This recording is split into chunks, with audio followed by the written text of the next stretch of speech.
할렐루야. 네, 토요 임원교육 16번째 시간에 오신 여러분 모두를 환영하고 축복합니다. 잠깐 기도하시겠습니다. 사랑의 하나님 감사를 드립니다. 이 새벽에도 우리에게 생명의 호흡을 주시고 또한 오늘 또한 임원교육을 통하여서 하나님의 마음을 또한 제자의 성품을 가질 수 있도록 우리에게 허락하여 주시니 감사를 드립니다. 우리가 배움을 통하여서 예수 그리스도의 인격을, 예수 그리스도의 형상을 우리가 온전히 덧입기를 원합니다. 우리의 생각하는 것이나 말하는 것이나 모든 것이 예수님을 닮아가는 예수 제자 될 수 있도록 주님 우리를 새롭게 빚어주시옵소서.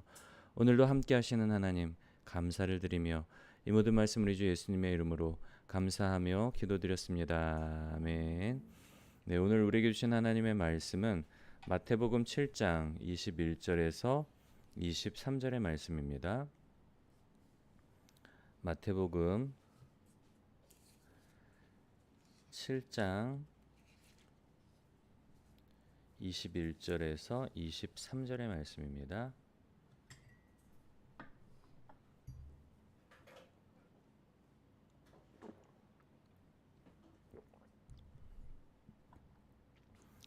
마태복음 7장 21절에서 23절의 말씀을 우리 한 목소리로 함께 읽겠습니다. 시작. 나더러 주여 주여 하는 자마다 다 천국에 들어갈 것이 아니요 다만 하늘에 계신 내 아버지의 뜻대로 행하는 자라야 들어가리라. 그날에 많은 사람이 나더러 이르되 주여 주여 우리가 주의 이름으로 선지자 노릇하며 주의 이름으로 귀신을 쫓아내며 주의 이름으로 많은 권능을 행하지 아니하였나이까 하리니 그때에 내가 그들에게 밝히 말하되 내가 너희를 도무지 알지 못하니 불법을 행하는 자들아 내게서 떠나가라 하리라. 아멘. 네, 오늘은 16번째 시간으로 우리 제목을 한번 같이 읽어볼까요? 시작. 제자는 사람들의 인정에 목말라 하지 않는다. 네, 16번째 오늘 우리가 배울 내용은 제자는 사람들의 인정에 얽매이지 않는다라는 내용을 좀 말씀을 나누려고 하는데요. 오늘 말씀을 보면 어떻게 보면 굉장히 좀 당하는 입장에서는 좀 황당한 말씀에도 있을 것 같아요. 이 땅에서 우리의 삶이 다하고 하나님 앞에 섰을 때에 당연히 이 땅에서 나름대로 선지자 노릇도 하고 주의 이름도 귀신도 쫓아내고 주의 이름으로 많은 권능을 행했다는 건 뭐죠? 적어도 예수님을 어,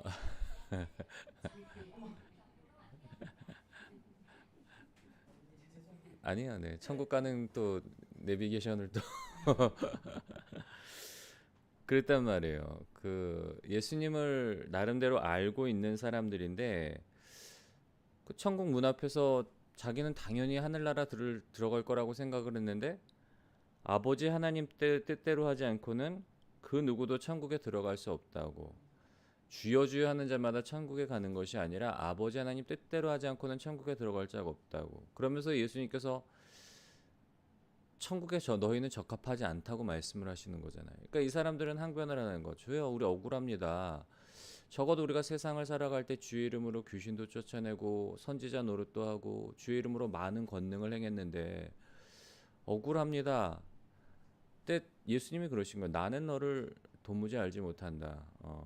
천국에 못 들어간다는 얘기죠. 당하는 입장에서는 정말 만약 이런 상황이라면 굉장히 좀 당황할 수밖에 없는 그런 상황인데 오늘 말씀을 통해서 우리에게 주시는 교훈은 뭔가 하면 우리 첫 번째 단락을 한번 읽어볼까요? 시작. 하나님의 종은 자신의 모든 것을 하나님께 의탁한 사람이다. 오직 예수님만을 증거하며 어디로 가든지 예수 그리스도의 기쁨이 되는 사람이다. 이 구절에서 예수님께서 말씀하시는 제자도의 시험은 그들의 삶 속에서 예수님을 닮아가는 열매를 맺는가 하는 것이다. 네. 그 오스월드 챔버스의 책을 보면 첫 단락에 이런 내용이 나오는 거예요. 하나님의 종은 어떤 사람인가 하면 먼저 자신의 그 모든 것을 하나님께 의탁하는 사람이래요. 제가 만나교에서 설교할 때 믿음에 대한 부분들에 대해서 말씀을 드리면서 믿음의 첫 번째 요소, 믿는 행위로서의 믿음을 뭐라 그랬죠? 전적인 의탁이라고 말씀을 드렸잖아요. 내 몸을 하나님께 맡기는 것. 하나님의 종은 어떤 사람인가 하면 그의 모든 것을 하나님께 맡기는 사람이에요. 뿐만 아니라 오직 예수님을 증거하며 어디를 가든지 예수 그리스도의 기쁨이 되는 사람이래요. 오늘 예수님께서 이 말씀을 통해서 우리에게 주시는 교훈 중에 한 가지는 뭔가 하면 제자도의 진짜 제자인지 아닌지를 시험하는 기준은 뭔가 하면 예수님을 닮은 열매를 맺고 있는가 하는 거예요. 겉으로는 뭐 선지자의 모습을 갖고 있고 제자의 모습을 갖고 있고 나름대로 어떤 능력을 행하는 신령한 것처럼 보이지만 겉으로 볼 때, 외관으로 볼 때는 그렇게 신령한 모습, 제자의 모습을 갖고 있는 것 같지만 그런데 뭐가 중요하다고요? 열매가 중요하다 그랬잖아요. 어떤 실체, 열매가 예수님을 닮지 않았으면 참된 제자가 아니라는 거예요. 참된 하나님의 자녀가 아니라는 거예요. 그래서 삶을 통해서 예수님 진정한 제자는 삶 가운데 예수님을 닮은 열매가 있는가 하는 것이 관건이라는 거죠. 그렇다면 예수님을 닮은 열매는 뭘까요, 여러분? 예수님을 닮은 열매는 뭔가 하면 하나님의 뜻을 얼마나 사모하고 하나님의 뜻을 이루어드리기 위해서 삶을 살아가고 있는가가 그 예수님을 닮은 모습이에요. 우리가 그 복음서에서 말씀을 보면서 예수님의 어떤 행적들, 예수님의 선포하시는 말씀들, 예수님의 어떤 사역의 모습들을 보면서 발견할 수 있는 내용은 뭔가 하면 예수님은 철저하게 누구의 뜻을 따라서 살아가셨는가 하면 하나님의 뜻을 따라 살아가셨어요.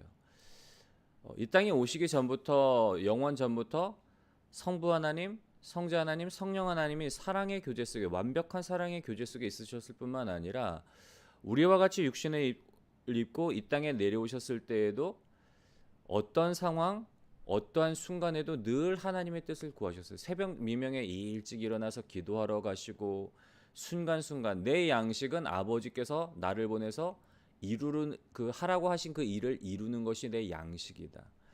예수님의 관심은 철저하게 하나님의 뜻에 있었음을 우리가 볼 수가 있는데요.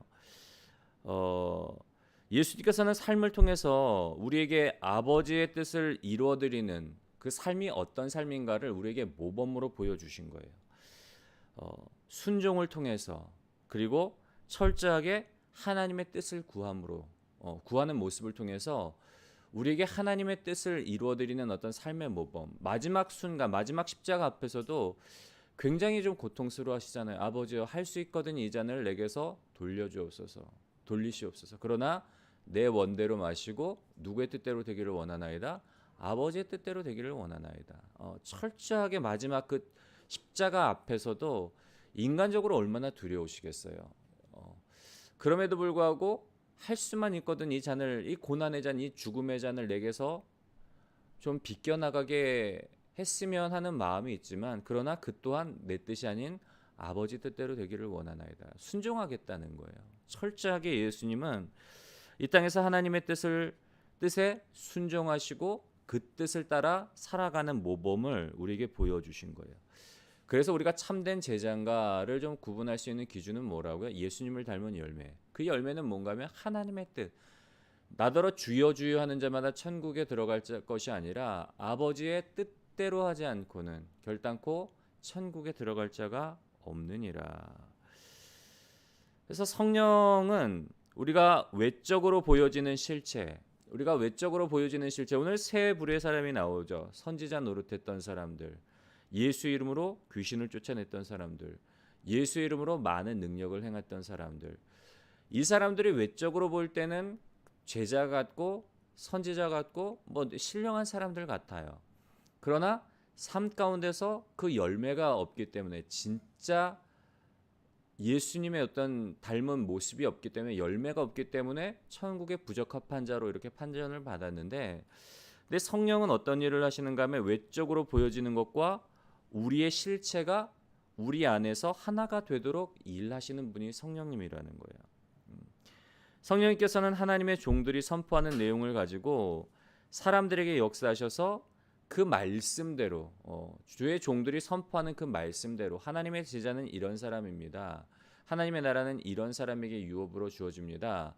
그 선포되어지는 말씀처럼 우리의 외적인 모습과 우리의 실체가 하나가 되도록 완전히 정말 변화된 우리가 그 말씀대로 변화되도록 우리를 변화시키시는 분이 우리 안에서 일하시는 분이 성령님이라는 거예요. 성령님께서는 우리 안에서 구원을 이루시며 우리는 그 사실을 잊지 않는 가운데 두려움과 떨림으로 그 구원을 밖으로 나타낸다. 성령께서 우리 안에서 말씀을 통해서 역사하고 계실 때에 중요한 건 때로는 우리의 반응인 거예요. 우리도 하나님의 뜻을 따라서 하나님 내 속에 일하여 주시옵소서. 하나님 내가 주의 제자 되기 원합니다. 내가 예수님 닮기 원합니다. 예수님처럼 철저하게 아버지의 뜻을 구하고 너희는 이 악한 세대를 본받지 말고 마음으로 변화를 받아 하나님의 선하시고 기뻐하시고 온전한 뜻이 무엇인지 분별하도록 하라. 그 말씀처럼 이 악한 세대를 쫓아가는 것이 아니라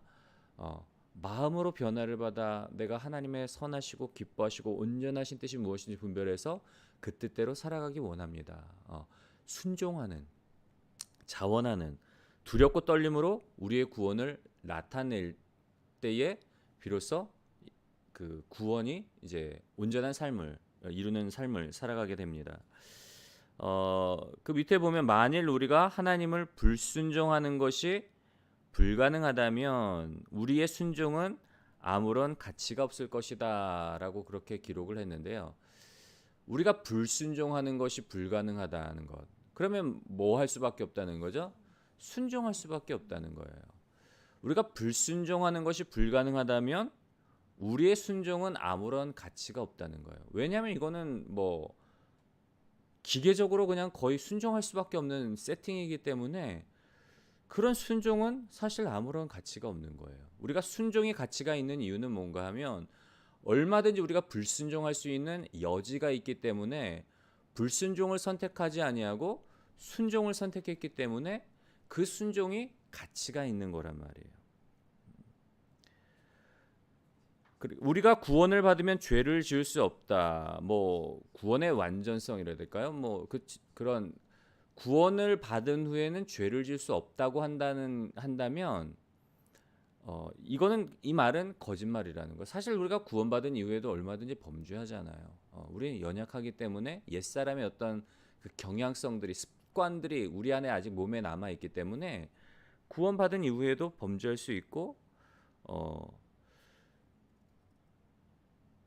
얼마든지 우리가 범죄할 수 있단 말이에요.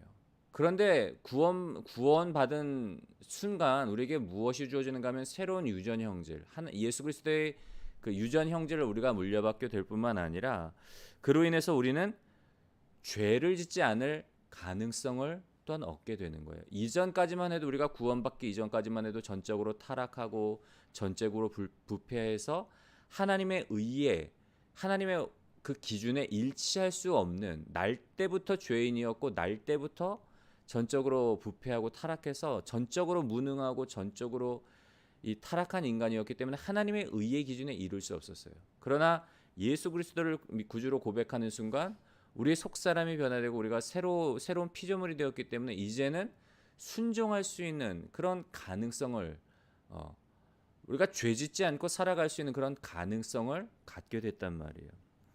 그래서 우리가 우리의 순종이 귀하게 되는 거예요. 왜냐하면 말씀을 드렸잖아요. 우리가 만약에 불순종하는 것이 불가능하다면 그 순종은 아무런 가치가 없지만 그러나 얼마든지 우리가 죄를 지을 수 있는 가능성도 있고 또한 죄를 짓지 않을 가능성을 갖고 있기 때문에 우리가 순종함으로 하나님을 사모함으로 의의 길을 걸어가는 게 굉장히 의미가 있고 가치가 있다는 거예요.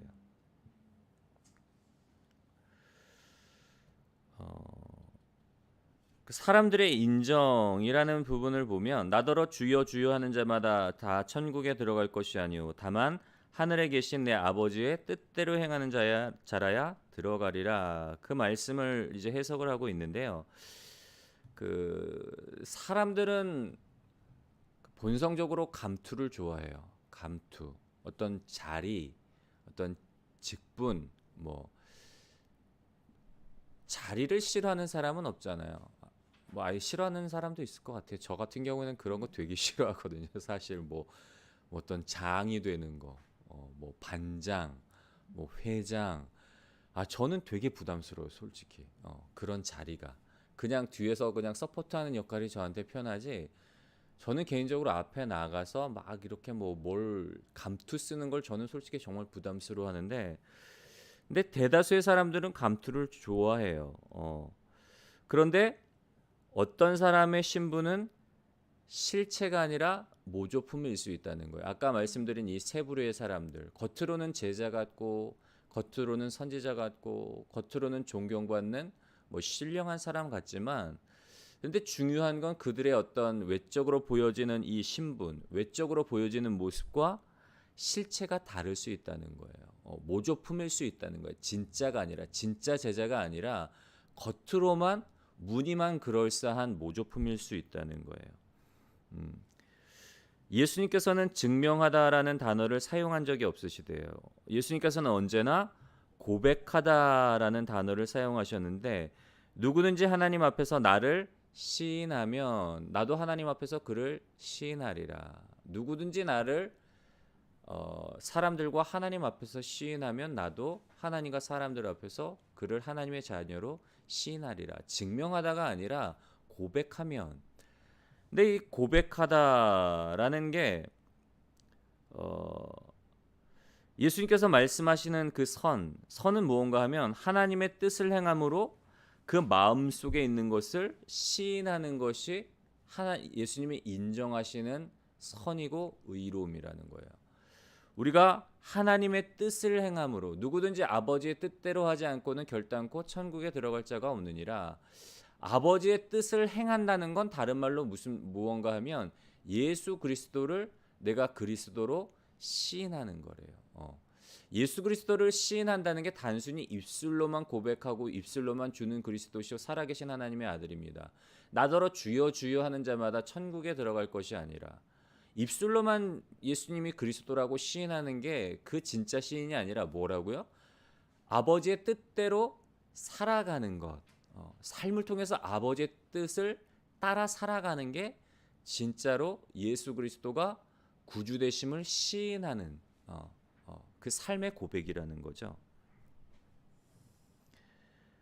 주님을 시인하는 한 우리는 주의 제자로서의 신분을 지니게 된다. 하지만 주님은 진짜 제자가 아니면서도 제자의 신분을 가질 수 있다는 사실을 우리에게 경고하고 있는 것이다. 얼마든지 무늬만 제자의 모습을 하고 있고 실제는 그렇지 않을 수도 있다는 사실을 우리에게 경고하고 있다는 거예요. 그래서 뭐가 중요하다고요? 그냥 선포하는 말씀, 제자로서의 어떤 외적으로 보여지는 모습이 중요한 게 아니라 그 사람의 삶의 열매를 보는 게 중요하다는 거예요. 이 사람이 삶을 통해서 하나님의 뜻을 따라 살아가고 있는가, 삶을 통해서 하나님의 뜻을 이루어가고 있는가, 그 열매를 보는 것이 그래서 중요하다는 거예요. 그런데 제자는 사람들의 인정을 구하는 게 아니라 누구의 인정을 구한다고요? 예수님의 인정, 하나님의 인정을 구하는 사람이 진짜 제자이다. 두 번째 그 단락을 보면 이제 치유 장사꾼들이라고 그 이제 부제가 달려 있죠. 치유 장사꾼들.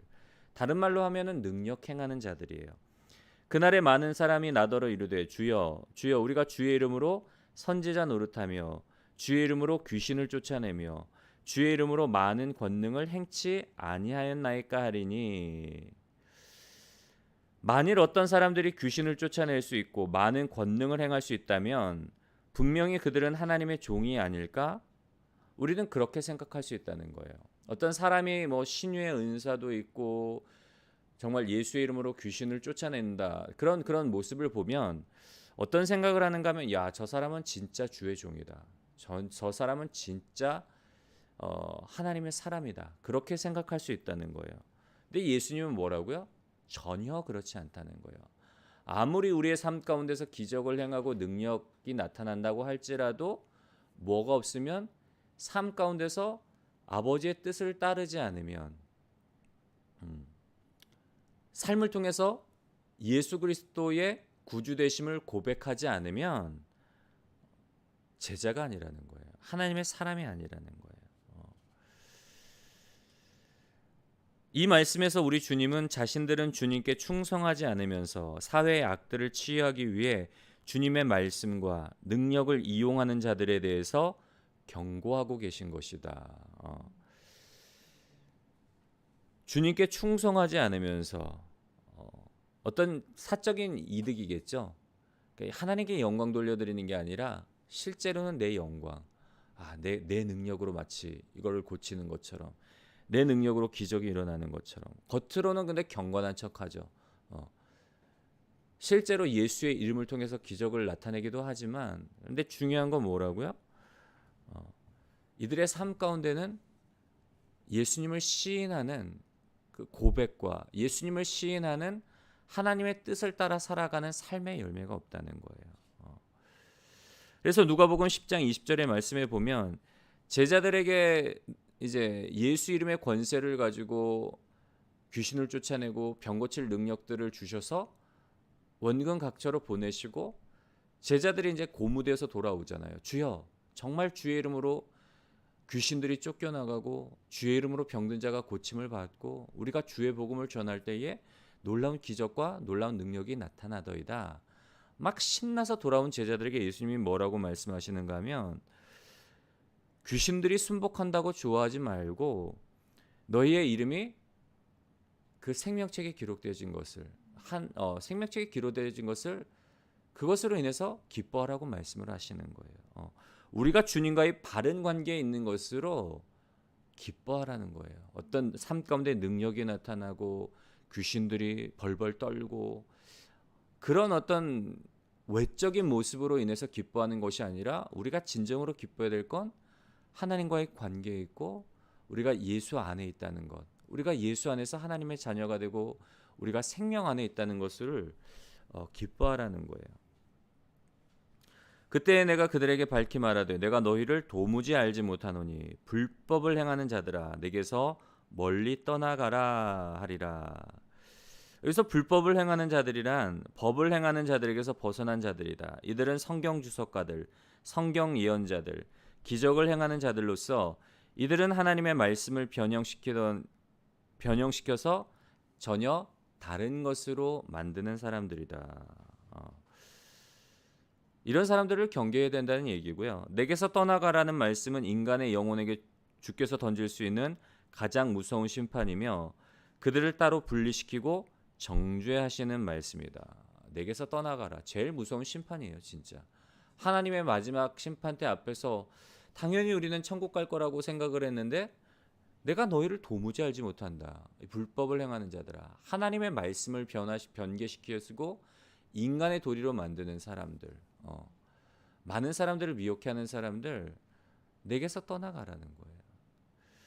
그래서 우리가 누구를 따라야 되는가 하면 신령한 것처럼 보이는 사람들, 그런 사람들이 아닌 성령을 따라 행하고 빛 대신 예수 그리스도를 따라가는 것이 그래서 중요한 거예요. 그래서 성령님께서는 오직 예수님만을 의지하고 예수님만을 따라 살아가라고 그렇게 우리에게 말씀하시고 우리의 삶을 인도하고 계시다는 사실 우리가 좀 기억하셨으면 좋겠고요.